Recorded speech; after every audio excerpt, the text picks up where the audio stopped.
حضرت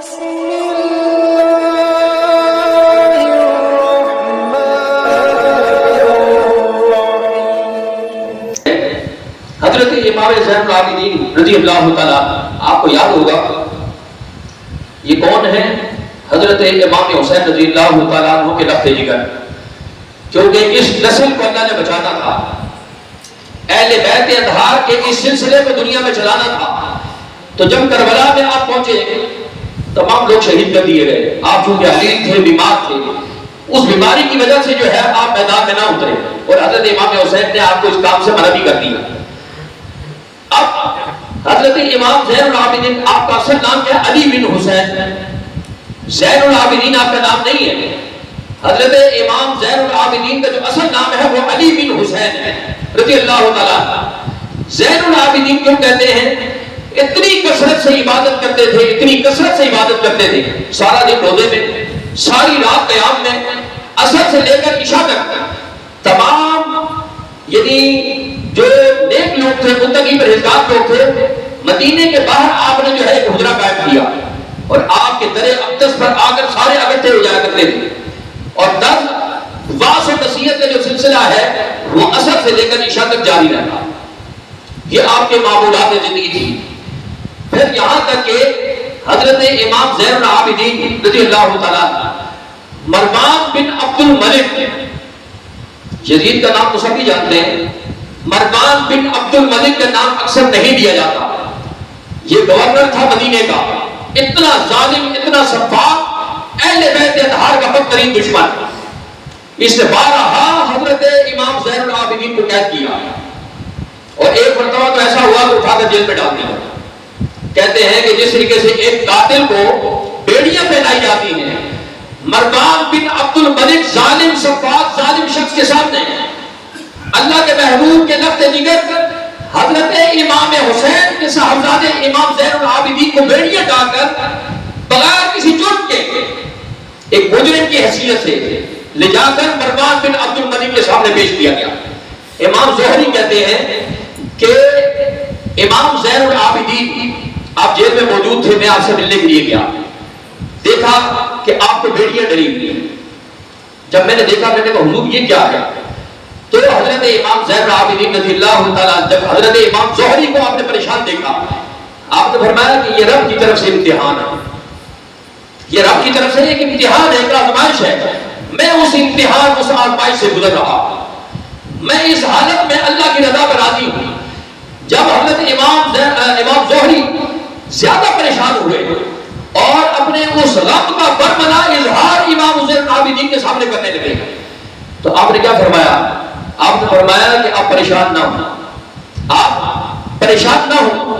جب آپ کی پریشانی مزید بڑھی، ان کو احساس دلانے کے لیے کہ ان بیڑیوں کی کوئی حیثیت نہیں، مروان بن عبد الملک کے فیصلے کی بھی کوئی حیثیت نہیں، آپ نے اللہ اکبر کہا، بیڑیاں ٹوٹ گئی۔ آپ نے فرمایا کہ چاہوں تو ایک منٹ سیکنڈ کے اندر مروان کا تختہ تلفی ہو جائے، اس کا اقتدار ختم ہو جائے، مروان اس سمے ہستی سے مٹ جائے۔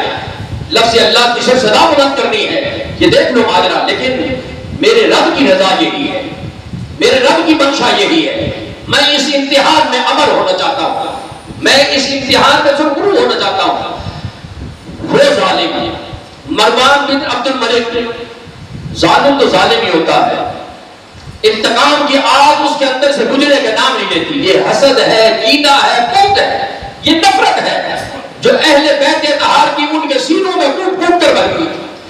کہتے ہیں اس کا دل پھر بھی ٹھنڈا نہ ہوا جب اس نے دیکھا کہ مدینے کے جتنے صالحین، مدینے کے تمام علماء، مدینے کے تمام متقی و پرہیزگار لوگ، نہ صرف مدینے کے بلکہ جہاں تک اسلامی ریاست کا جھنڈا موجود تھا، دنیا کے کونے کونے سے تمام متقی و پرہیزگار لوگ آ کر امام زین العابدین کے در پر حاضری دیا کرتے تھے، ہر وقت ان کے پاس حاضر رہا کرتے تھے، کیونکہ دوسری طرف ظلم ہی ظلم تھا، فسق و فجور تھا، عیاشی تھی، بدماشی تھی، دنیا جہان کی ہر فحاشی اور یادی کو یزید کے دور کے اندر جو ہے اس کو عروج ملا، اور وہ انہی لوگوں کا اسی لیے تو جان کا دشمن تھا، وہ حق بات کہتے تھے، سچی بات کہتے تھے، اور حضور نے فرمایا حق کو بولو، حق ہے ہی کڑوا، اور ظالم حکمران حق کو برداشت کیسے کر سکتا ہے؟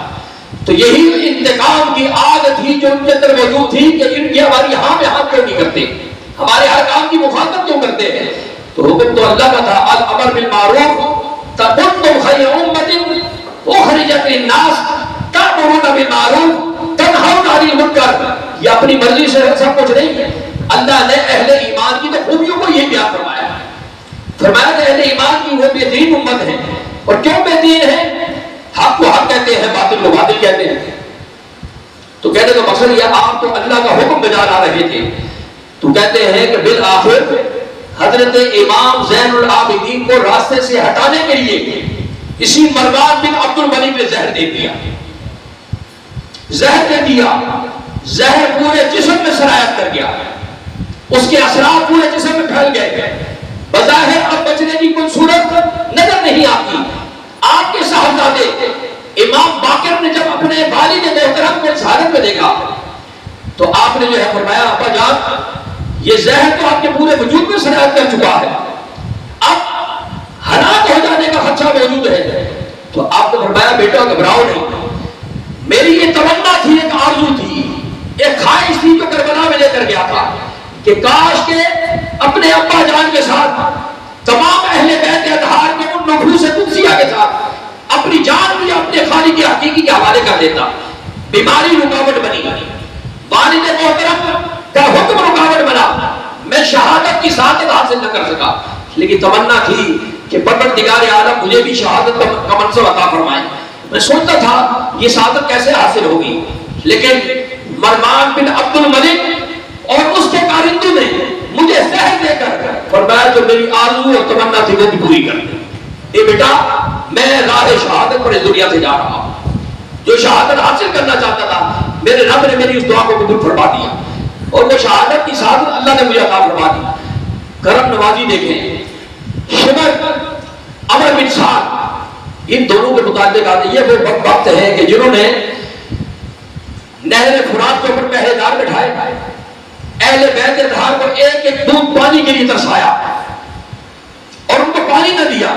ننھے علی اصغر کو امام حسین، امام زین العابدین کے بھائی کو جو 6 ماہ کے تھے گود میں اٹھا کر سامنے لے کر آئے اور فرمایا کہ بچے تو سب کے یکساں ہوتے ہیں، چاہے وہ کسی کافر کا بچہ ہو، چاہے وہ کسی مسلم کا بچہ ہو، چاہے کسی دوست کا بچہ ہو یا کسی دشمن کا ہوگا، بچہ بلک رہا ہے، اس کی حالت خشک ہو چکی ہے، پیاس کے مارے کہیں اس کی جان نہ چلی جائے، پانی جی بھر کے نہ ملا، 2 بوند پانی کے قطرے اس کے منہ میں ٹپکا دو۔ اس کا رونا چیخنا چلانا خواتین سے ہم سب سے دیکھا نہیں جاتا۔ تو کہتے یہی شمر تھا کہ جس نے کمان پر تیر چلایا اور تیر چلایا حضرت امام اصغر رضی اللہ تعالیٰ آپ کی حلق کو چیرتا ہوا امام حسین کی بازو میں پیوست ہو گیا۔ وہی شمر کہتے ہیں کہ مقافات عمل سے انسان کو گزرنا ہوتا ہے، جیسی کرنی ویسی بھرنی۔ یہ انسان اپنے لیے گڑھے گھومتا ہے اور بالآخر ان حالات سے اس کو گزرنا پڑتا ہے، یہ مقافات عمل ہے۔ مختار سختی کا دور آیا، اس نے کہا اہل بیت اطہار کو شہید کرنا تو دور کی بات، جو سہولتکار ہے اس کی سزا بھی سزائے موت، جس نے کسی کو پناہ دی اس کی سزا بھی سزائے موت، جس نے پھٹی کی اس کی سزا بھی سزائے موت۔ اس نے کہا جس نے یہاں تک کہ اس موت پر خوشی کا اظہار کیا اس کی سزا بھی سزائے موت ہے۔ اس نے چن چن کر جتنے بھی باغی تھے تمام کا خاتمہ کر دیا۔ شمر اور بعد نے کہا عمر بن سعد کا پیچھا کرتے کرتے اس کی فوجیں مدینے تک آ پہنچی، پتہ چلا کہ عمر بن سعد اور شمر یہ دونوں جو ہے مدینے کے اندر خفیہ کسی پناہ گاہ کے اندر موجود ہیں، مدینے کے اندر موجود ہیں۔ ان کا پیچھا کرتے کرتے جب اس کی فوجیں ان کے تعاقب میں اس مقام پر آ پہنچی جہاں پر یہ موجود تھے، شمر اپنی پناہ گاہ سے نکلا، دوڑ لگائی۔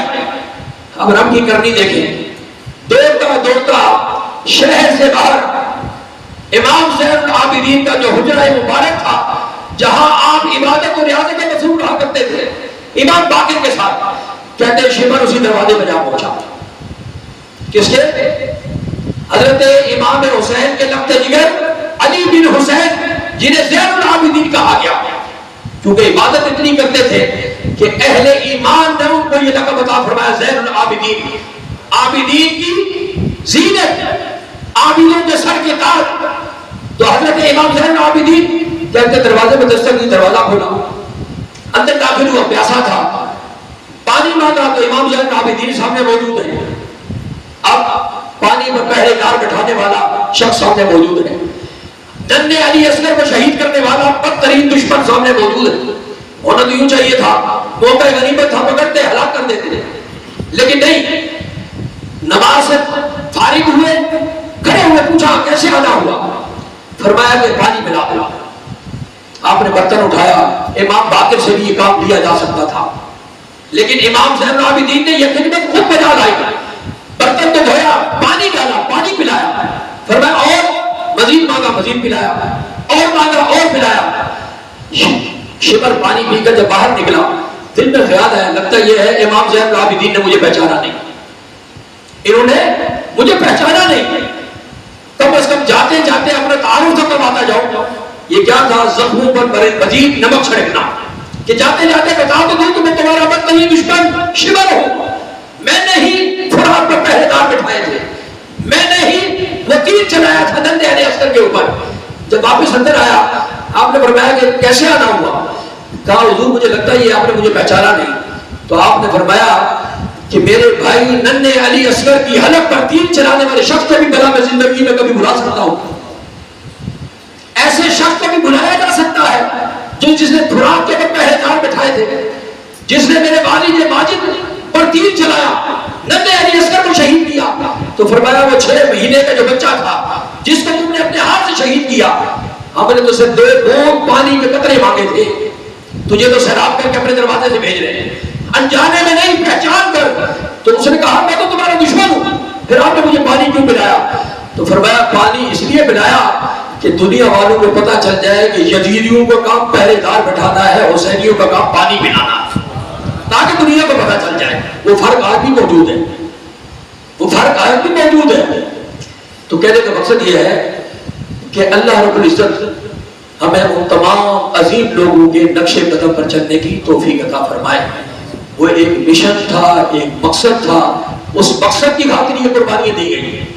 تو دوستو وہ مقصد تب پورا ہوگا، ان روحوں کو قرار تب آئے گا جب آپ کی مسجدیں آباد ہوں، جب نمازیوں کی تعداد بڑھے گی، جب آپ قرآن سے جڑیں گے، جب آپ قرآن کو پڑھنے میں گھر میں مسجد میں اہتمام کریں گے، جب آپ کی زبان سبحان اللہ الحمدللہ اللہ اکبر کے ذکر سے ہمیشہ تر رہے گی. صاحب حیثیت ہو بیت اللہ کی زیارت کو جاؤ گا، روزے رسول کی حاضری کے لیے جاؤ گا، صاحب نصاب میں زکات ادا کرو، دیگر جتنے بھی اس طرح کے کام ہیں. یزید نے ان تمام کاموں پر پانی پھیر کر رکھ دیا تھا، اور امام حسین نے اس ساری شریعت کے قانون کو، اس کے نفاذ کو جاری و ساری رکھنے کے لیے آپ نے اپنے پورے اہل بیت اطہار کو کٹوا کر